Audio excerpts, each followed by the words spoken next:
Ladies and gentlemen, fight fans all around the world, from the sunny Caribbean, you are watching What You Need.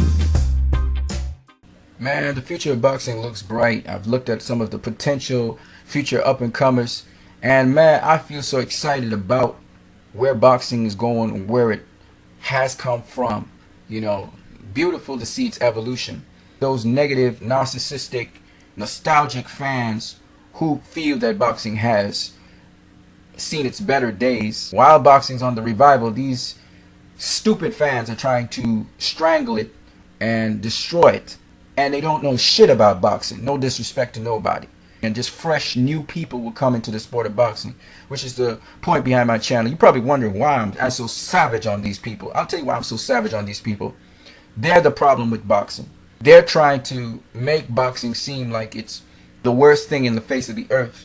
These guys would prefer if wrestling and MMA does better than boxing, even though wrestling and MMA is still struggling. The sport that's actually on the upswing right now is boxing. And I just wanted to mention some of the past greats of boxing. Muhammad Ali, Alexis Aguero, Carmen Basilio, great welterweight, Hector Camacho. You know, you can just watch this whole list of some of them. I mean, shoot, the list is huge, all right? Huge when it comes to boxers. You know, I love Angelo Dundee and his honesty. If you guys have ever watched some interviews with Angelo Dundee, he talks about a whole bunch of stuff. Boxing has evolved from those times in past to the present time. I started watching some fights, man, and I watched how wild some of these guys threw punches. Wide and wild punches. They had a lot of zeal and emotion in how they threw their punches, but a lot of their shots were just not sharp at all. You could see there was not a lot of perfection in how you threw a punch and so on. Just a long story, you know. But for those people who are in boxing today, they know how far the sport has evolved. The impressions of fans is one thing, but the inner workings of boxing is another thing. And the young, sharp, quick fighters. I look at a fighter like Keith Thurman, how he throws combinations. If you guys watch Boxing Ego, shout out to Boxing Ego. You know, King Troy was talking about that, how Keith Thurman is very awkward. He throws combinations in different kinds of ways so that you can't really catch it or slip it or sometimes roll those punches because you didn't expect that kind of combination to come. Keith Thurman is trained, of course, by Dan Birmingham. And those of you who know who Dan Birmingham is, he's the one that trained that awkward southpaw everybody was ducking, Ronald Winky Wright. You know, the thing with Ronald Winky Wright's style and the style of, say, Joshua Clottey or Arthur Abraham is he would keep his defense up, the high guard, got big hands, so he got a nice big high guard. He'd keep that high guard up and he'd be just put his mufflers on so you couldn't penetrate. So he was more about having a solid defense to block shots. He would slip a shot and then he would counter you. Okay, so he'd wait for you to get your combos off, and then he would either come in between the spaces, or he would wait till you finish, and then he would counter you. That was Winky Wright's style. That's the same style of Joshua Clottey, Arthur Abraham. Remember, styles make fights, folks. You know, I listen to a lot of people talk, and half of the things I say, they don't even understand what I'm saying, and they try to respond to me, and it's really kind of strange because remember, I don't really know much about boxing. I keep on telling people this. I know the superficials, like the details of boxing. I might break it down for you, but like I said, I refer you guys to Eric Bradley, Master Boxing. Shout out to Eric Bradley and Master Boxing. Shout out to the other technical channels as well that deal with boxing and teaching it, and all the other boxing clubs out there. The best way to understand is to actually have first-hand experience of it. I did just a brief sparring session with a brother, okay? And it's one thing to talk about what you want to do, and believe you me, man, it's another thing to try to do it.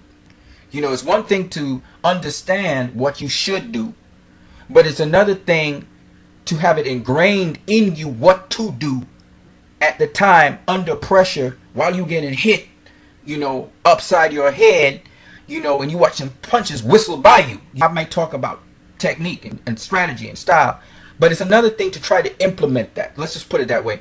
Mental, spiritual, physical. What Eric Bradley was saying is you got to develop that internal. You know, people think internal is only grit. And if you get into boxing, you got to have you got to have a certain mindset for boxing. You got to have a kind of gritty mind. But he's not just talking about that. He's talking about levels to this thing. And there's something else he's saying. Anyway, short, what I'm saying is the future of boxing looks bright. I look at some of these upcoming boxers and the kind of fire that they're going through to get where they're going. Man, it's something to just watch, man. It's something to behold. And then I know if I was put in that situation, I'm pretty sure I would fold because my makeup, my being is not like that. So that's why I'm saying to you guys that I appreciate what I'm seeing. And when I start to talk about the different aspects of boxing, it's out of an appreciation of it. When you see me critiquing a fighter, don't for a minute think that I don't appreciate what they've done in the sport of boxing. That's not what I'm saying. I'm putting it in the context of those disgusting viruses in the sport of boxing. These people who claim they know boxing.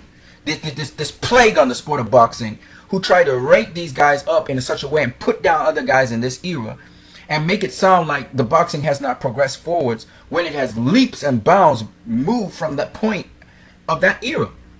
You know, I was listening to Angelo Dundee. All right. And Angelo Dundee was talking about, I believe he was talking about the great boxer that Muhammad Ali beat, Sonny Liston. And at first he was technically breaking him down, and then he turned around and said, but I can't shortchange Sonny Liston. And he revoked everything he said before. He said he was great for his era, the era of fighters he was in. I remember Muhammad Ali talking about there's no greatest boxer. We can talk about the greatest of a particular era. And I understand that because you have to have the respect. This person was great in his time. And he dominated in his time. Now the era has changed. Boxing has moved on. Developments have happened. And so if you, from one era, face another guy in another era, more than likely you're going to get beaten because boxing has moved forward. Besides the guy being young and strong. Think of Sugar Ray Leonard versus Terry Norris. Yeah, Ray Leonard was old. I was watching the techniques and strategies he was doing, and I noticed he was slower.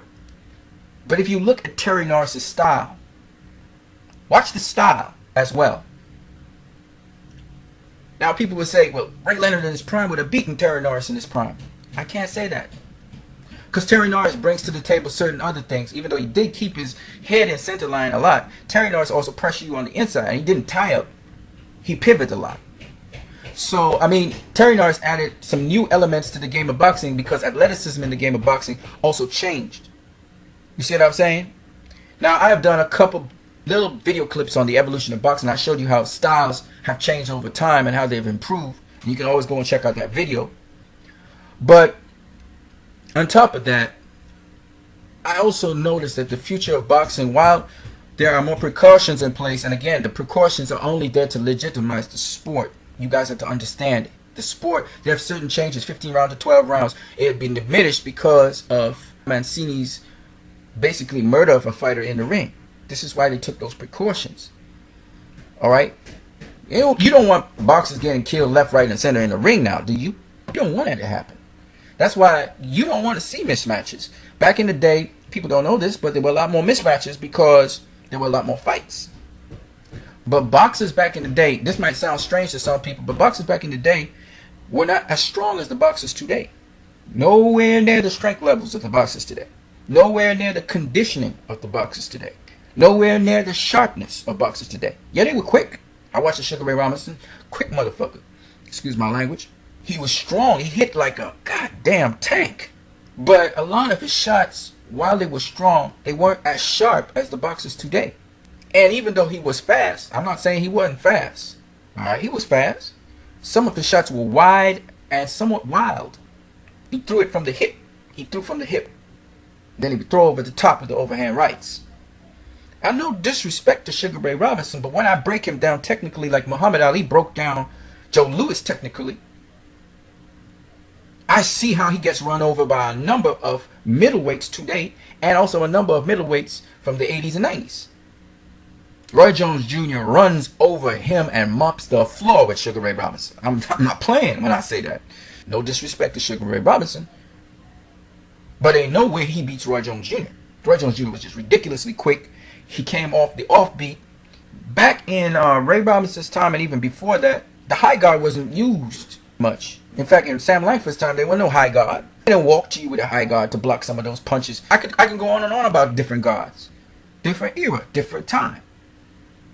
So anyway, the future of boxing, in my little rant here, it looks bright. In the newer boxers, they got all kinds of things. Terrence Crawford, man, he be lining up shots one way and another. I saw Kell Brook also doing it, going southpaw on a southpaw and lining up the shots and then going at them. I saw Keith Thurman doing the same thing. These guys switching their stance to get more angles. You know, remember back in the day, they didn't have a lot of southpaws. You got Tiger Flowers back in 1902 to 1920, but you didn't have a lot of them. So I'm just saying, you know, boxing has changed so much, man. It's gotten like American football. It's gotten like a lot of these other sports where it's you got so much stats, you got so much information that you could objectively break down a fight with now.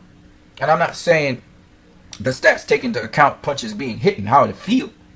Okay, but you know, we even have things to measure now. You know, the kind of pressure that guys are applying in terms of punches. It makes the sport more standardized.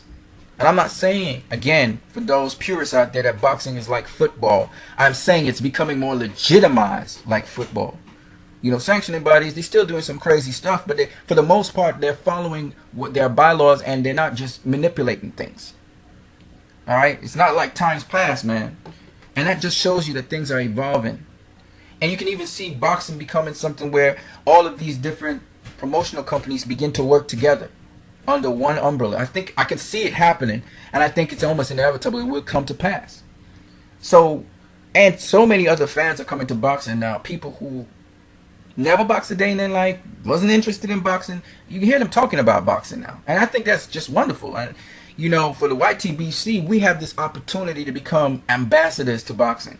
And we can say whatever we want, you know, be honest, like 78 Sports. But we got that opportunity to get more eyes and ears to listen to what we have to say about the sport of boxing.